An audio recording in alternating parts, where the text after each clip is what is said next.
Thank you, all of you, for sticking with us. I'm excited to have this conversation, and I wanted to start by just asking in a broader sense, because this is the second film in a trilogy of films. I'm curious, when you started this project, did you have an understanding or an ambition for what the scope of the project was going to be, or was it more organic?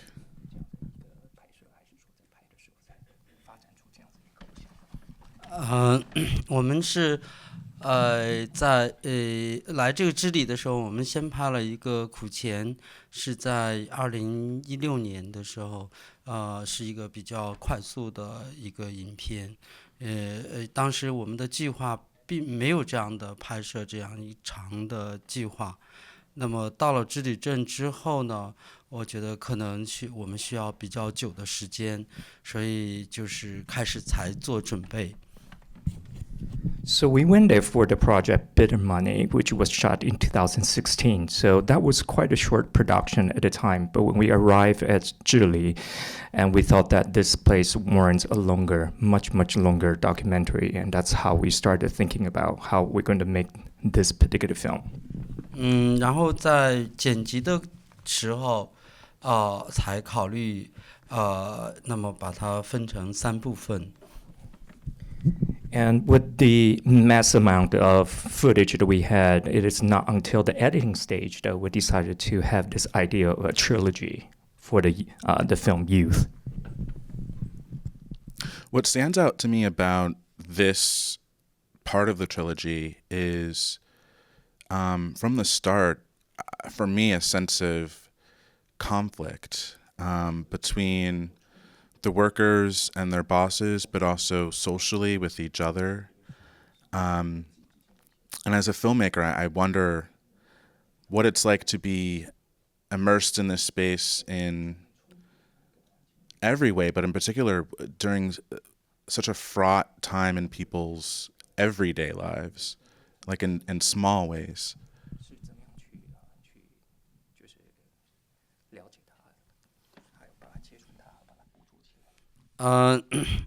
我们在第一部分呢拍的就比较就是，因为刚到这个知里镇，所以呢我们拍摄呢就是说拍的比较个人化，然后整个电影都比较好像是非常浪漫，非常活跃。So for the first part of installment of the trilogy, since we just arrived at Zhili, so my focus is actually narrowing on certain individual subjects more so than this group pictures that I want to paint, and also the first installment full of a lot of sort of romanticism, a lot of vivacious energy. 那么到了第2部分，也就是刚刚我们看到的这个青春苦这一部分的时候，就整个的这个叙事方式就变了。一方面也是因为我们在这边待的比较久了，我们开始了解这个地方的人跟社会整个整个它的运转方式，就是我们已经非常清楚了。所以当然在这个时候，我们的拍摄方式也随着改变。So for the second installment, Hard Towns, that you just times that you just saw, since we've been there for quite a while, and we have a better understanding not only with the individual subjects but also with the overall societal and the cultural context of Zhili, and therefore, and also the ecology of the entire garment business and manufacturing enterprise there. So we decided to take a completely different narrative approach, and also the way that we shot the second installment is different from the first one. 所以在中国这个社会里边，我们都很清楚中国的政治方式以及经济的方式。表面上看，人都在一个自由的像是比较自由的一种状态里边，但是当你真正的进入这个社会的深层的时候，你就发现它的那种它的那种对人的这种制约是处处都会显现出来。So on the surface, there seems to be this freedom of the political context and also the economic context for these workers to work in that particular environment. But when you dig deeper underneath the surface, and you will find that there are actually a lot of limitations and, as you mentioned, conflicts that are actually embedded. 那么在一个正常的这样的一种状态，它的这一切都会很含蓄的藏在这个生活的这种表层的下面。So normally, what's going to happen is that for these type of undercurrent of limitations and conflict, usually it's been hidden underneath the surface and in a very subtle way. So it really takes time in order for you to discover and also review those. 所以在第二部分里边，我们是一部纪录片，我们当然尊重于人们日常生活的基本的这样一个表层的生活，但是在这个表层当中，我们能看到这种社会的一种真实的状态。So since we're documentaries, on the surface, you do see the kind of daily lives being captured with the footage. But then when you stay there long enough and then observe them long enough, you started to really tease out the undercurrent beneath the surface. 但是在我的电影里边，我们无意去塑造这样一种气氛，这样一种状态。对我来说，我觉得没有必要。我们是一部电影，所以我们讲的是人的故事，所以但是呢，我们也要在电影，它也应该是比较清晰的去看待这些问题，但是它并不是我们作为电影塑造的目标。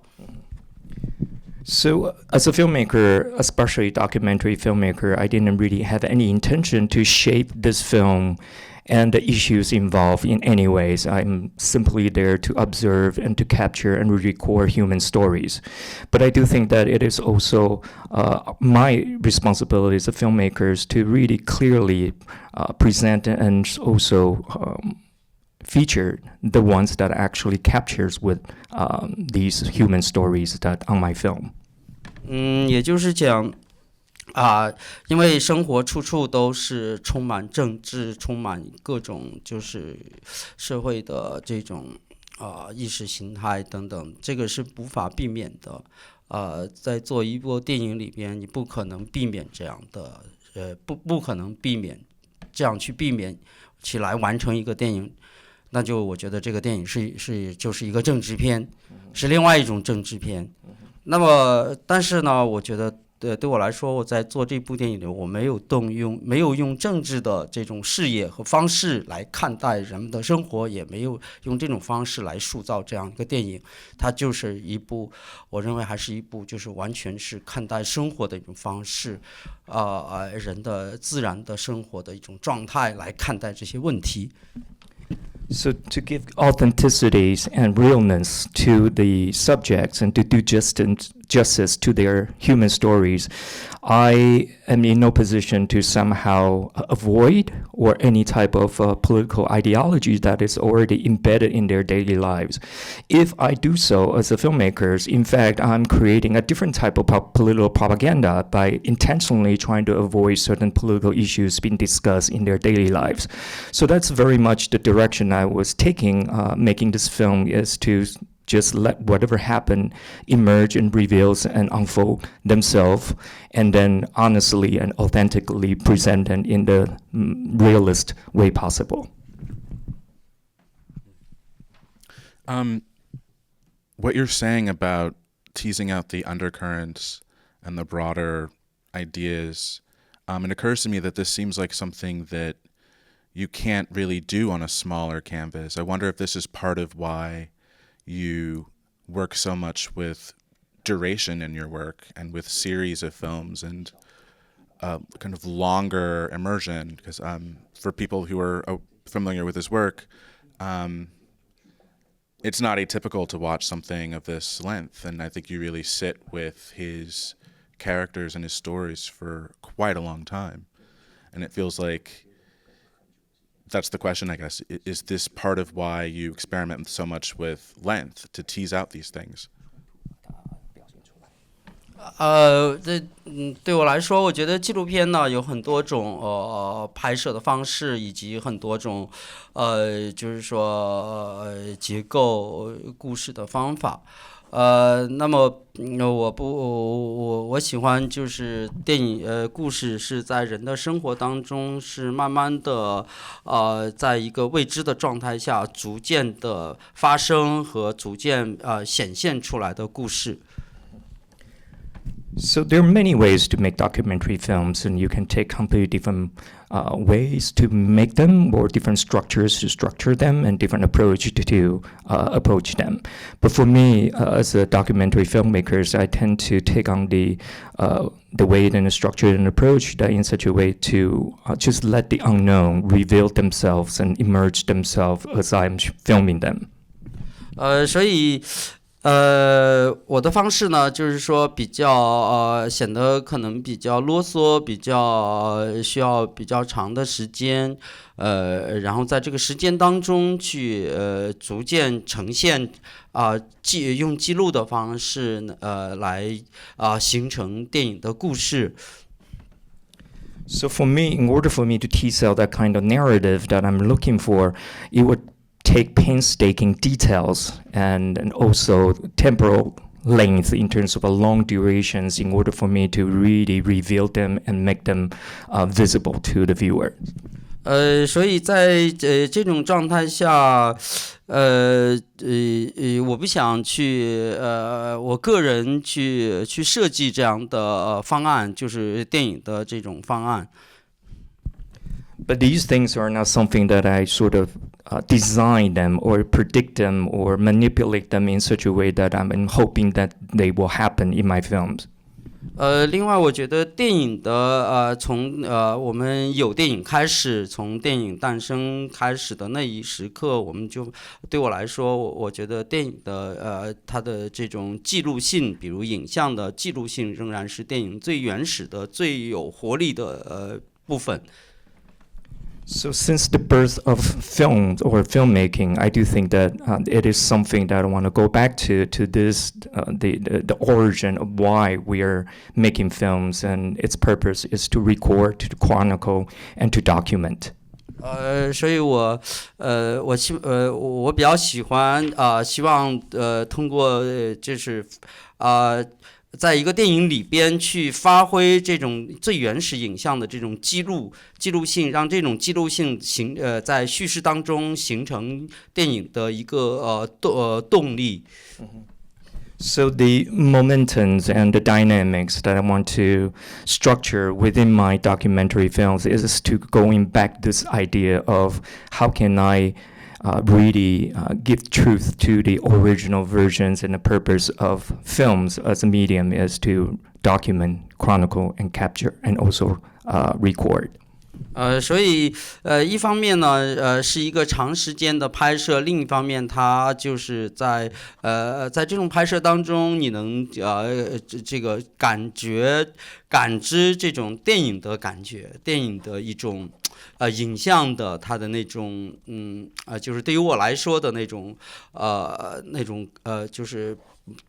在这种摄影机的这种不断的记录的过程当中所形成的一种叙事的感觉，我觉得这对我来说也是一种乐趣，一种快乐。So for me, I actually take pleasure in having this long duration observing my subject, because that's the only way that I can get the sense of the films and the sense of the subjects, and also the sense of the narrative that I'm trying to capture within my films. And it only takes time in order for me to do so. 尤其是在数字时代，就是说我们开始使用数字的摄像机，那么这种数字摄像机的这种无限的记录性，它的记录的这种无限的这种记录的能力它的能量，我觉得在我的工作方式当中，就是让我觉得非常的就是自由和一种就是说一种非常自由的去伴随这种电影的这种发生的这种感觉。So especially with digital technologies and cameras that really have unlimited capability to document, to record, to chronicle, and that really give me as a filmmaker a lot of energies, a lot of freedoms to really utilize this new technology and to continue my endeavor as a filmmaker. 所以就是就是不自觉的，就是对我来说形成就是我自己电影的一个工作方案，以及最后的电影的这种呈现的方式。So because of that, that somehow dictate the how I approach certain projects and also how I execute and also film the project, because the way that I think about time and the necessity of using long duration to observe my subjects. I know that you have another Q&A after this, but we maybe have time for one question from the audience. Okay. So the question was that a lot of online presence of director Wang Bing has been wiped out recently, and the question then will be, would this have an impact on his future filmmakings in terms of documentary films? 对我来说呢，我不太关心这些问题，我很少去关注这些事情。当然就是它对我肯定会有一些，可能会带来一些限制，但是目前来说，好像我觉得我不在它这个限制的范围。So I don't usually pay attention too much to these issues and these happenings, and I do think that yes, it might impose certain limitations for my future works, but I do think that so far, from my perspective, I don't think that the limitation will be as pronounced or as serious, and I hope that that will continue to be the case.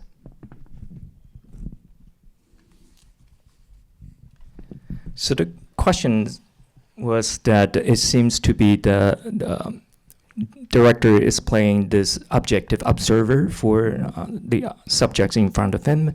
and there are very rare instances that you see the kind of interactions between the filmmakers and the subjects. So the question is, how do they communicate with each other, the kind of rapport they build in order for them to somehow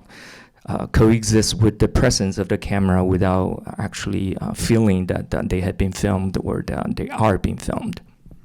因为我们每次的这个拍摄是很漫长的，比如说我们在每个地方不是说拍1分钟2分钟，我们那么急迫的需要得到一个拍摄的结果，所以我们一般不会去用这种方式拍摄。比如说我们在每一个地方拍摄的时候，可能一旦到了这个地方一拍摄都是几个小时都在这个地方，所以呢，我们也跟这些拍摄的人也有交流，不是没有，但是不一定我们用摄影机来作为采访性的。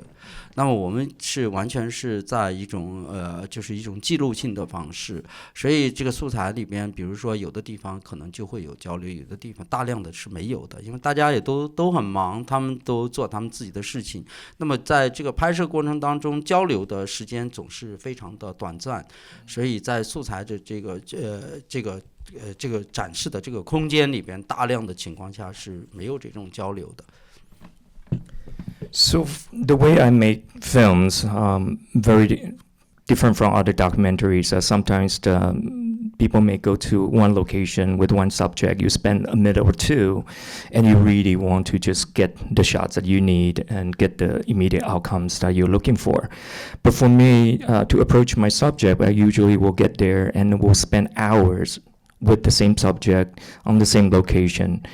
And it's not as if that I'm just there to interview them. It is there just to observe them, just to record them, document what I am seeing in front of me. So I do think that overall, for all the footage I have gathered, that are very few instances that you have this kind of interactions between myself and the subjects. Most of the time, the subjects are just busy doing whatever they have to do. And of course, because we know each other within long duration of time, and sometimes we do have that kind of interaction, but in comparison to the massive amount of footage, they are mostly just